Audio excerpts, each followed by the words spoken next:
Yun, so isang magandang araw sa inyong lahat mga peace. At muli ay nagpapasalamat ako sa lahat ng sumusuporta at nakasubscribe dito sa ating YouTube channel. At syempre, kung hindi ka pa nakasubscribe, i-hit mo na yung namumulang subscribe button.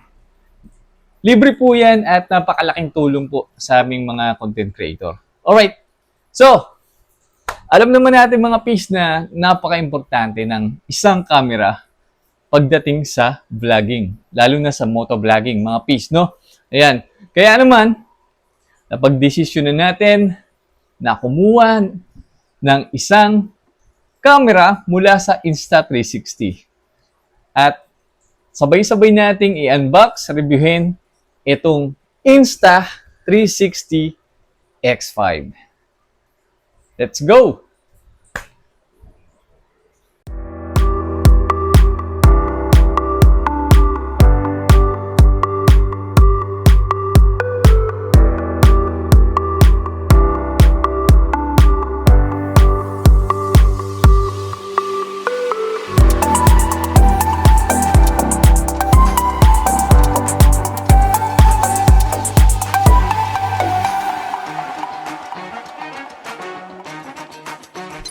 Alright mga piso, ito na ang ating Insta360 X5. Yan, so ito po ang essential bundle mga piso, no? Ayan. So i-close up view natin para makita nyo ng mas maganda ang laman nitong essential bundle, no? Ayan. At di-discuss din tayo ng mga specs, no? Yung mga basic specs na dapat nyo malaman pagdating dito sa Insta360 X5. Yan. So, let's go. Alright mga piso, nandito na po ang ating closer view ng Insta360 X5 Essential Bundle. Alright. So, ganito po siyang kalaki at yung kanyang box ay merong mga nakalagay sa gilid. So, nandito yung mga main features ng ating X5. So, 8K 360-degree video, triple AI chip for superior low light. So, yan po yung ginagamit ng ating X5 kapag gabi ang ating kukuha ng footage, no? Shoot first, frame later, then invisible selfie stick. So, lahat ng Insta360 ay ganyan na po. Mula sa X3, X4, X5, not sure sa mga previous model. Pero lahat po ng Insta360 ay meron na pong invisible stick. So, flow state stabilization, 360-degree horizon lock. So, meaning, kahit anong gawin nyo sa camera nyo, ay diretso pa rin po ang inyong kuha. Then, sa kabilang side, so meron tayong 5K 60fps active HDR video. So, mas maganda ang output ng ating video dahil dyan sa ganyang features. Then, meron tayong wind guard for clearer audio. Yan. Then, waterproof na rin siya to 49 feet or 15 meters. Then, AI-powered editing na. Mas madali. At di na natin kailangang i-manual halos yung ating pag-edit ng ating mga video, no? And then, meron din siyang auto backup to cloud na kailangan ng subscription kung gusto nyo ng cloud storage, no? So, ang pagkakaalam ko, up to terabyte yan, no? Ayan. So, buksan na natin. Ano bang meron to? Ano bang makukuha natin dito? Alright. So, ito na mga piso. Meron tayong case, no? Meron din tayong selfie stick, no? Yan, no? Normal na yan, yung mga selfie stick ng Insta360, no? Ayan. So, pwede natin ikabit to sa ating mga motor. So, meron siyang thread dito sa ilalim at screw sa ibabaw para sa ating camera. And then, meron tayong manual mga piece. Ayan. At warranty. Nandito siya sa loob. So, bawat item na makikita nyo sa bundle na to ay may manual mga piece. So, may manual tayo sa battery, sa charging dock or yung fast charge. Meron din tayong instruction or manual para sa case. Ayan, napakarami mga piece. Ayan. So, bawat isa, no?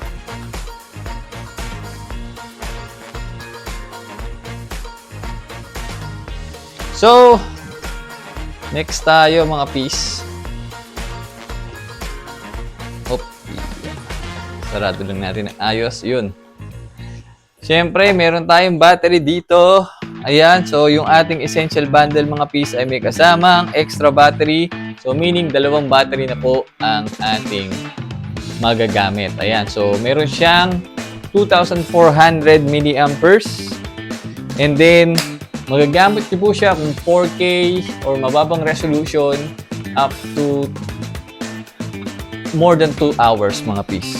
So, sabi sa Insta360 ay 185 minutes. Ayan. And then, 88 minutes sa pinakamataas na resolution, which is yung 8K. Yan. So, open na natin tong ating case. Nandito po ang ating Insta360 Camera X5. Yun. So, dito naman makikita natin yung ating main camera na meron pong silicone case sa kanyang lens or cover. Ito po yung ating charging dock. So, hindi po nagcha-charge to, no? Ito lang po yung paglalagay nyo ng battery para ma-charge nyo siya. So, kakailanganin nyo pa rin po ng charging brick na hanggang 30 watts, no? Ayan. So, maximum daw ay 30 watts. Iyon. So, dalawa ang pwede dito, mga piece. Saktong-sakto yung dalawang battery na kasama ng ating essential bundle. At, syempre, nandito rin yung standard lens guard natin na na-install ko na, mga piece. Ayan. So, disclaimer lang, nagamit ko na po to, na-open ko na to, pinapakita ko lang sa inyo kung ano yung unboxing, no? Kung ano yung makikita nyo sa loob ng ating essential bundle. Ayan, so meron na po siyang lens guard. Ayan, so madali lang siya ikabit, no? Itama nyo lang siya sa mga, i-align nyo siya dun sa mga notches dito, tapos clockwise, iikot nyo siya at maglalak na po siya dun. Ayun. So, ano pa ba ang kasama ng ating Insta360? So, dito sa pouch na to, may pouch din. Ayan. Kung ayaw nyo dalhin to, itong buong case, pwede nyo dalhin tong pouch na to na maliit. Kasyang-kasya po yung ating Insta360 X5 dyan. And then, ano pa ba meron? So, meron din tayong charging cable, data cable, ayan. And meron din tayong cloth, panlinis ng ating mga lens, ayan. Alright. So, ayan po ang mga item na makukuha nyo sa essential bundle. So, balik ko lang po dito. And then, i-open natin ang ating camera. Ayan. So, ayan, pagbasta muna natin, check muna natin itong panglabas na itsura ng ating camera. So, napakaganda, mabigat-bigat. May mga button siya sa gilid. Dito sa ilalim. Ayan. At, meron something dito na i-open mo. Dito, pwede ka magsalpak ng or data cable or charging cable, no? Kung gusto niyo mag-transfer ng mga footage nyo, mga video nyo sa PC, no? Ayan. And then, pwede nyo rin siyang i-charge gamit dito, sa part na to, no?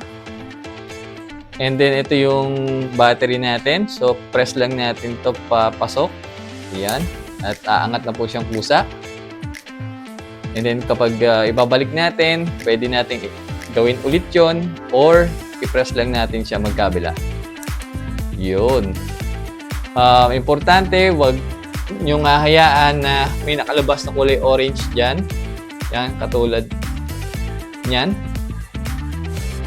Yan, kapag nakalabas siya, ibig sabihin hindi pa fully sealed yung ating camera. So, make sure na wala na yung mga orange na indicator dyan. Para safe na safe yung ating camera umulan man or mabasa. No? Yan. So, on na natin.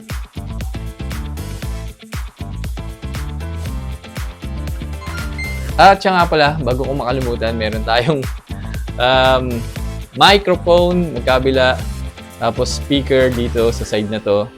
And then sa ilalim, meron tayong thread na pagkakabitan natin ng mga stand, tripod, or yung mga bracket natin sa ating motorsiklo, no?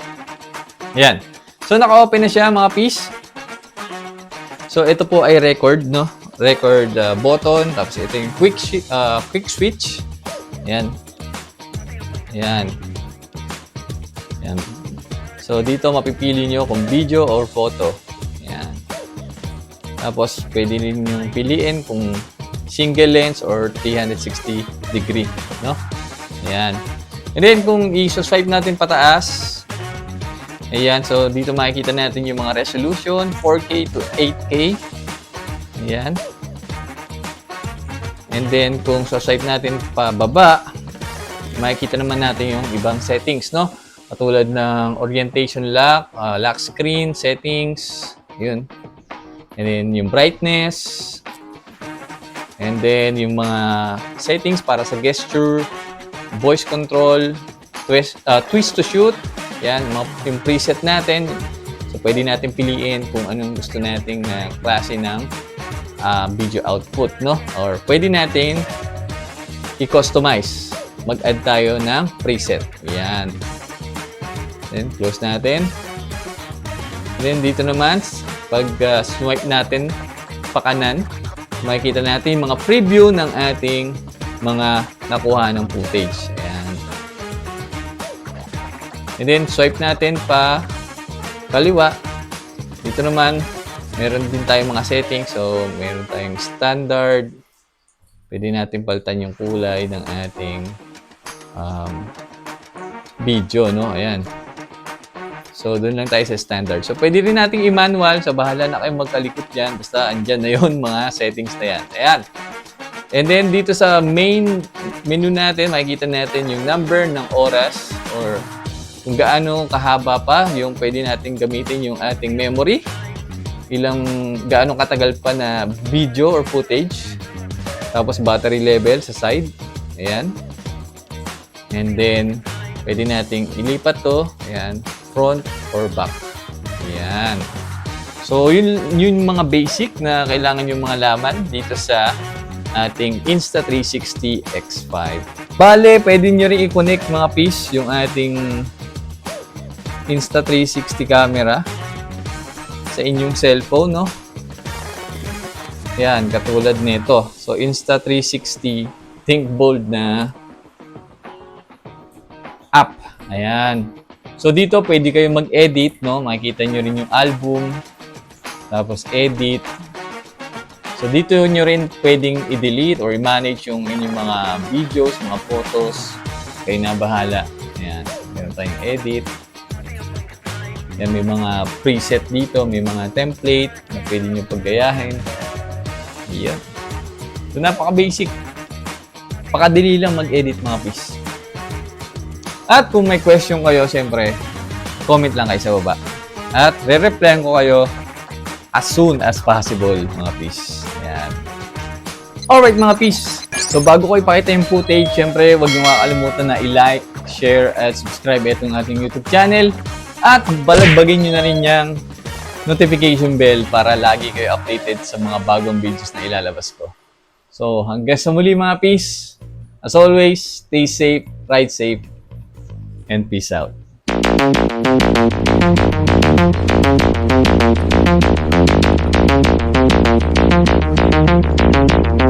There's a little hole in my big head. I like to watch the white floor turn red. I like to look at myself from the outside. No signs of life, so step aside. There's a little beauty in the big eyes. I think it makes them pretty to look so nice. They only